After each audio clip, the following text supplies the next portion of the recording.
আমরা এখন ঠিক যমুনা ফিউচার পার্কের ভারতীয় ভিসা সেন্টারের সামনেই, একদম তার সামনেই দাঁড়ায় আছি। আমাদের পিছনেই কিন্তু ভারতের ভিসা সেন্টার, ওই যে দেখা যাচ্ছে নিচে কাপড়ের দোকান, আর তার ঠিক পিছনেই দেখা যাচ্ছে যে ভারতীয় ভিসা সেন্টার। এখানে আসলাম, তো দেখেন এখানে অবস্থা, এখন কোনো লোক নাই, যেহেতু স্বাভাবিক, এটা ট্যুরিস্ট ভিসা যেহেতু বন্ধ, ট্যুরিস্ট ভিসা বন্ধের কারণে এখন এখানে কোনো লোক নাই। আর ট্যুরিস্ট ভিসা কবে খুলবে এখানকার এখনও কোনো ইনফরমেশন এখন আমরা হাতে পাইনি। তবে আমরা আশা রাখতেছি, যেহেতু ভারতের প্রধানমন্ত্রী বাংলাদেশের প্রধান উপদেষ্টার সাথে একটা বৈঠক করেছে, তো জানি, আশা করি যে এই একটা বৈঠক অন্তত অনুষ্ঠিত হয়েছে।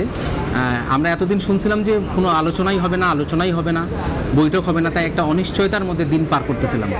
তো এই বৈঠক হওয়ার পরে অনেকটাই ভালো লেগেছে। আশা করি সামনে ট্যুরিস্ট ভিসা নিয়েও কোনো কথা হবে, বা ভারতের প্রধানমন্ত্রী যদি তার পররাষ্ট্র দপ্তরের মাধ্যমে প্রেস ব্রিফিংয়ের মাধ্যমে যদি ভিসা নিয়ে কোনো আপডেট দেয়, তাহলে সেটা আমরা সামনে জানতে পারবো ভাই। অবশ্যই। তো আচ্ছা, এখন আমি আপনাকে একটা কথা বলি, সেটা হচ্ছে ধরেন এই মুহূর্তে ট্যুরিস্ট ভিসা বন্ধ, কিন্তু যখন খুলবে তখন তো অবশ্যই আবার মানুষ আপনার ভ্রমণ করবে বিভিন্ন জায়গায়।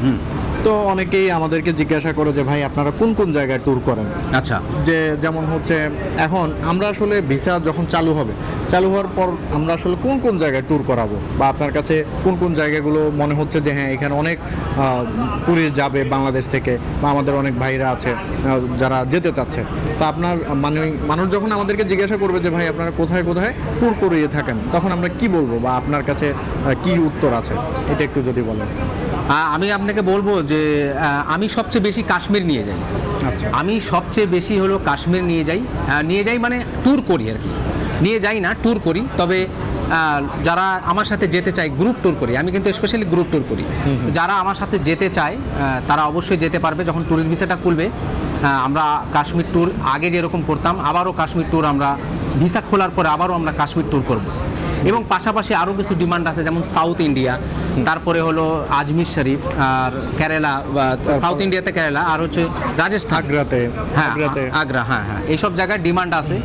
তো বেশি ডিমান্ড হলো কাশ্মীরে। আচ্ছা, ঠিক আছে। তাহলে আমরা অবশ্যই, যে কেউ যদি আমাদেরকে জিজ্ঞাসা করে যে ভাই আপনারা কোথায় ট্যুর করিয়ে থাকেন, তাহলে আমরা বলবো যে আমরা কাশ্মীর সর্বপ্রথম, তারপরে আপনি যদি সাউথ ইন্ডিয়াতে যেতে চান তাহলে হচ্ছে কেরালা, অনেক সুন্দর জায়গা। তো সেই ক্ষেত্রে আমি মনে করি যে আমরা যখন ট্যুরিস্ট ভিসাটা ওপেন হবে, তাহলে আমাদের এই ব্যবসাগুলো অনেক ভালোভাবে চলবে আশা করি। এখন আপনার কাছে কি মনে হয় যে ট্যুরিস্ট ভিসা যদি ওপেন হয়, তাহলে কি আগের মতো কি সবাই এরকম ভিসা পাবে, বা সব মানে আগের মতো সহজ হয়ে যাবে কি মনে হচ্ছে আপনার? আসলে ডোনাল্ড ট্রাম্পের একটা পোস্ট দেখে, আপনার এই কথাটা শুনে ডোনাল্ড ট্রাম্পের একটা রিসেন্ট পোস্ট মনে পড়লো। ডোনাল্ড ট্রাম্প দেখছে যে বাংলাদেশিদের ভিসা দিবে। তবে আমি দেখলাম যে একটা স্টুডেন্ট ইসরায়েলের ইসরায়েলকে সাপোর্ট করে নাই, তার ভিসা ক্যান্সেল করে দিছে, এবং লিখছে যে এখন থেকে সোশ্যাল মিডিয়ার ফেসবুক প্রোফাইল চেক করে ভিসা দেওয়া হবে। ডোনাল্ড ট্রাম্পের একটা পোস্টে দেখলাম, জানি না এটা কত সত্য। তবে ভারতও এই একই রাস্তায় আমার মনে হয় যাবে, যদিও সোশ্যাল মিডিয়া কতটা চেক করবে বা এটা কিভাবে চেক করবে একটা বিষয় আছে। তবে তার প্রোফাইলগুলি ঘাটবে, তার প্রোফাইল ঘেটেও অন্তত বুঝতে পারবে যে এ ভারত বিরোধী নয়। ঠিক আছে, তাহলে এরকম যদি তারা কোনো প্রমাণ পায় বা দেখে যে ভারত বিরোধী, এরকম লোককে হয়তো ভারত ভিসা দিবে না।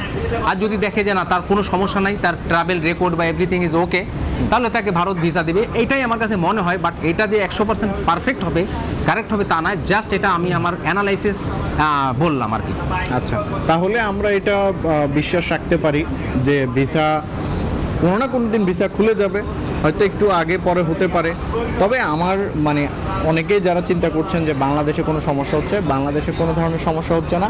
আপনারা এইটুকু 100% ক্লিয়ার থাকেন, এবং হচ্ছে আমরা এখানে খুবই শান্তিতে আছি, এবং ভিসাগুলো আপনারা ওপেন করে দিতে পারেন, এবং আমরাও ট্যুরে যেতে অনেকটাই মুখিয়ে আছি। অন্তত এতটুকু বলতে পারি যে আমাদের দ্বারা ভারতে কখনোই কোনো অপ্রীতিকর ঘটনা ঘটবে না, এবং আমরা ভারতকে সম্মান করি এবং ভালোবাসি, ঘুরতে পছন্দ করি, যেহেতু তারা আমাদের প্রতিবেশী দেশের সাথে সম্পর্ক ভালো রাখতেই হবে। এটা যে যতই বলুক না কেন, তার কোনো মানে কিছু বলে লাভ নাই, সময় নষ্ট।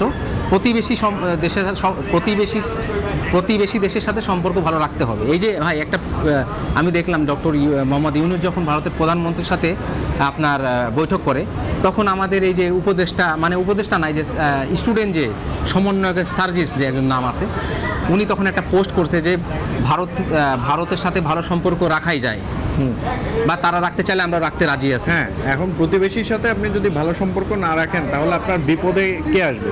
যেমন আমরাও যেমন হচ্ছে ভারতের প্রতিবেশী, ভারতের তারাও কিন্তু আমাদের প্রতিবেশী। তো প্রতিবেশীদের সাথে আমি মনে করি যে সম্পর্ক সবসময় ভালো থাকা উচিত, যাতে দুই দেশের ভালো হয়, ব্যবসা বাণিজ্যের ক্ষেত্রে, ট্যুরের ক্ষেত্রে, যে কোনো ক্ষেত্রে এটা অবশ্যই। এবং যেহেতু মেডিকেল ট্রিটমেন্টটা অনেক বেশি ভালো ভারতে, সেই ক্ষেত্রে অবশ্যই এটা অনেক ভালোভাবে কাজ করবে যদি ভিসাগুলো আগের মতো ওপেন করে দেয়। তো যাই হোক, এই হলো অবস্থা। হ্যাঁ, ভারতীয় ভিসা সেন্টারের একদম দেখেন নাই লোক, এখানে পুরা লোকের এইখানে নাই, এখান বসে থেকে থাকতে। নিয়ে মানে এই পুরা এইসব এই যে জায়গাটা মার্কেট, এই চতুর্দিকে লম্বা লাইন, রাস্তা পর্যন্ত চলে যেত। এখন আসলে এখানে নাই। যাক, আর এটা নিয়ে কথা বলে বাড়িয়ে লাভ নাই। আশা করি সামনে ভিসা খুলবে, দু দেশের মধ্যে সম্পর্ক গড়ে উঠবে, এই আশায় আজকের ভিডিওটা এখানে শেষ করছি। দেখা হবে নেক্সট কোনো ভিডিওতে। সে পর্যন্ত সবাই ভালো থাকবেন।